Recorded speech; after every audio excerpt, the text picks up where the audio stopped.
People. Que pasa, sapa, say what they do.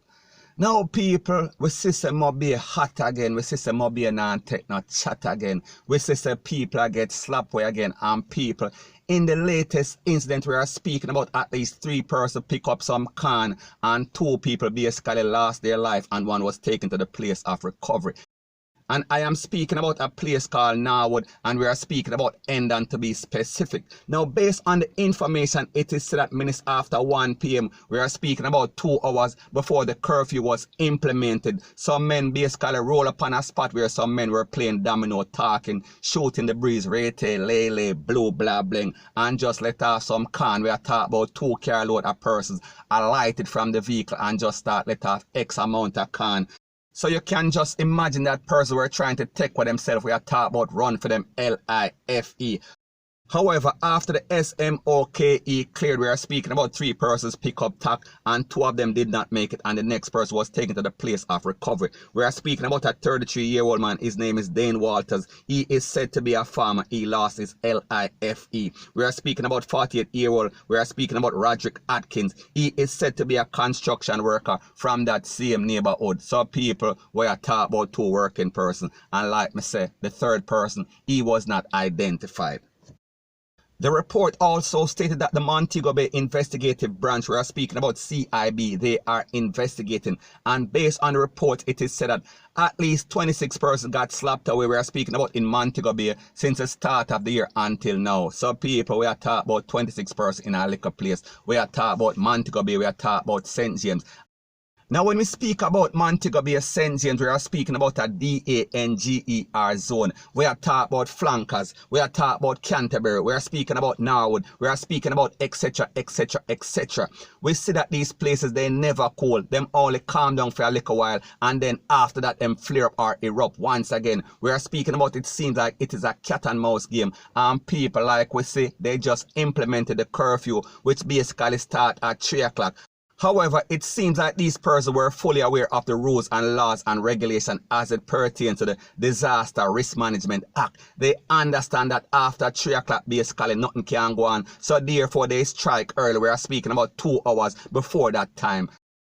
So the moral of the story is that these persons won't be stopped. They will not be stopped, whether it is by Big C, whether it is by the curfew, whether it is by the Disaster Risk Management Act. People, they are going to do whatever they so choose. And them know, say, after 3 o'clock, everything kind of slow down. And people, they are in the business of taking out persons. So therefore, they did what they had to do. Point blank and period. So when I talk about a place like Montego Bay or St. James, we are speaking about a place that is just like Mountain View, that is just like Tivoli, that is just like Rima, that is just like Jungle. They only cool for a second, and after that it is back to normal, it is back to business, point blank and period. So anyways, that is my views on the whole thing as it pertains to that. And like me say, it is just my views and opinion. It is not the gospel. Your views and opinion can be respectfully different from mine. But let me know what you think in the comment section. Bless up. Now, before I move to the next part of my video, please subscribe to my next channel. It is called Jamaica Dancehall Source. One word. Don't put any space between the words. And people, I am telling you now, I am going to be uploading news items on that channel also. So therefore, I am going to put the link to that channel we are speaking about in this video. And also subscribe to this channel. We are speaking about True Jamaica Buzz. And when you subscribe, please press the notification bell or icon. And also press all in the option. Now, the next thing that is popping in the news, we are speaking about, this one is called WTF. This one is called these GUNMEN are a set of babbling baboon. Them nah no sense, them nah no head, them nah no conscience. Now, based on the information, it is said that a poor lady was driving her private vehicle when she was bounced into by a next car. We are speaking about a Pro Box containing 4 GUNMEN who also had somebody that they ABDUCTED. May I talk about kidnap. Now, people, just imagine the look on this lady's face when she sees her car get lit by a car, and when she looking at the car, she'll look upon some man, some thief. We are talking about some 2-foot post. We are talking about some people with some pie. We are talking about some GUNMAN. Now, it is said that this incident occurred, we are speaking about at about 11 a.m. We are speaking about a place called Old Harbour. We are talking about St. Catherine. And these persons were driving a Probox. Now, when we see what is going on in Jamaica as it pertains to crime, we see that there are specific vehicles that are always used. We are talking about the Probox, we are talking about the TIDA, and we are also talking about the Axio. And people, once again, one more again, we are talking about a Probox. Now, based on the information, it is said that these 4 GUNMEN abducted this person we are talking about in the Probox, and while they were making their ace to get away, them basically collide in the police lady. We are talking about our private car, and we are speaking about a place called Nightingale Grove. We are speaking about in Old Harbour. Now, the report also stated that after the collision, the GUNMEN exited the vehicle and escaped in our next waiting vehicle. And based on the information, it is also said that the person that they abducted, he escaped without any sort of INJURIES. And also, the Popo lady, she was taken to the place of recovery. Now, people, I know that when you hear a story like this, it sounds like some sort of Ren and Stimpy, some sort of cartoon stuff. So it only shows you the education, it only shows you the mentality and how stupid these damn GUNMEN in a Jamaica are. It only shows you why the Popo always catch them, and when the Popo in any sort of confrontation with them, they are going to lose, because the truth and the facts that them don't know them head from them toe. So therefore, more than likely, they won't know the nozzle of the GUN, different from the barrel, different from the magazine, different from anything. Point blank and period. Now, when we listen to a story like this, we have to ask the question, is this some sort of Cartoon Network? Is this some sort of comedy movie script? Because is it coincidental or is it bad luck that we are speaking about 4 GUNMEN abduct a man in our car and them run go lick up in our car that is containing a Popo? People, we are speaking about karma, or we are speaking about total stupidity. We are speaking about some dumb ASS, point blank and period.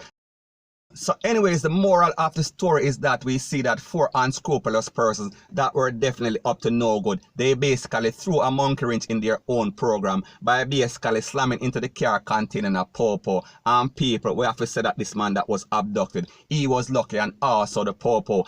So people, the point that I'm trying to make is that all's well that ends well, and people, we see that it could have ended up worse. We are speaking about in the worst case scenario. We are speaking about at least 4 or 5 or 6 persons basically getting passed away. Point blank and period. So anyways, people, that is my views on the whole thing as it pertains to that. And like me say, it is just my views and opinion. It is not the gospel. Your views and opinion can be respectfully different from mine. But let me know what you think in the comment section. Bless up. Now, the next thing that is popping in the news is that we see that dancehall selector, I am speaking about Foota Hype, he is out of the custody of ICE and immigration. And when I say that he is out, he is in the US, he is not deported, or he was not deported to Jamaica. Now, a lot of persons were wondering, a lot of persons were pondering, when Foota Hype comes out of the immigration custody, is he going to be more reserved?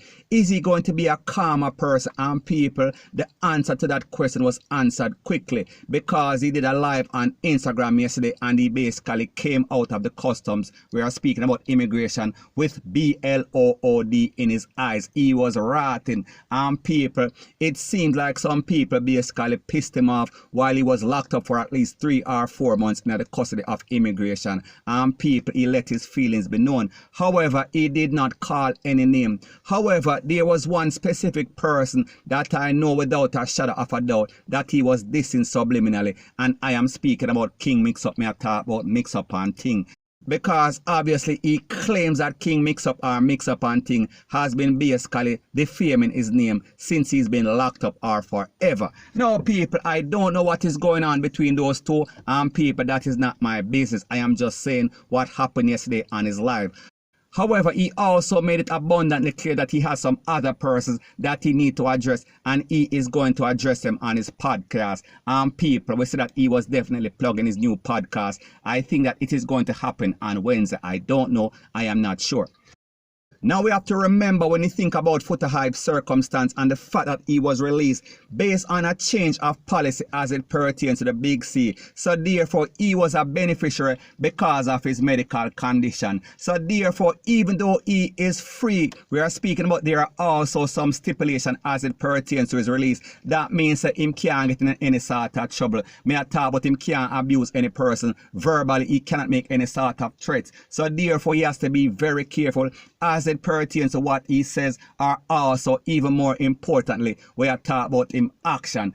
However, based on his actions yesterday, based on what he said on his live, we see that nothing has changed, only the date. However, he has to be very careful. And people like them say, whenever your hand is in the lion mouth, you have to be very careful or you take it out. So people don't get it twisted, don't get it misconstrued. The fact that he is out does not mean that he is out on the clear. Does not mean that he is free. Does not mean that he is a permanent resident. And even worse, it does not mean that he is a citizen of America. Point blank and period. So anyways, people, that is my views on the whole thing as it pertains to that. And like me say, it is just my views and opinion. It is not the gospel. Your views and opinion can be respectfully different from mine. But let me know what you think in the comment section. Bless up.